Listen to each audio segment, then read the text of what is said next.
అక్కడ 2 క్యారెక్టర్స్ ఉన్నాయి sir. Rangaiah and Arjun Chakravarthy 2 characters ఉన్నాయి సార్. రంగయ్య అనే అతను 1950లో ఆల్రెడీ ఇండియాకి ఆడాడు. So, due to some issues వల్ల అతను మొత్తం లాస్ అయిపోయి కంప్లీట్‌గా చాలా పూర్ ఫ్యామిలీకి అయిపోయాడు. సో, అర్జున్ చక్రవర్తి లైఫ్ అప్పుడే మెల్లిగా స్టార్ట్ అవుతుంది.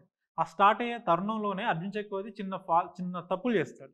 ఆ తప్పులు జరిగినప్పుడు హీరో ఇంట్లోకి ఎంటర్ అయినప్పుడు ఈ రంగయ్య క్యారెక్టర్ హీరోని కొడుతుంది. కొడుతున్నప్పుడు మెటఫరికల్‌గా మేము ఒకటి చెప్పాం. సో, వాళ్ళ ఇల్లు అనేది ఒక బ్రోకెన్ ఇమేజ్‌లా ఉంటుంది. సో, ఒక కన్‌స్ట్రక్ట్‌గా ఉండదు.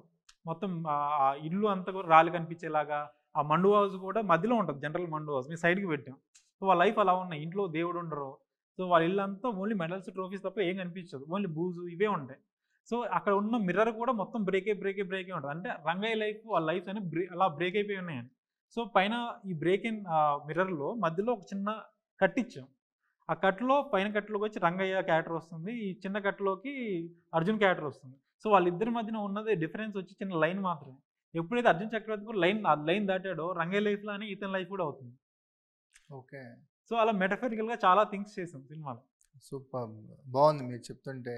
ఆ సీన్ చెప్పేటప్పుడు చూసేటప్పుడు మీ అన్నయ్యన్నీ గుర్తొస్తాయి. యాహ్! యాహ్! డెఫినైట్‌లీ గుర్తొస్తుంది.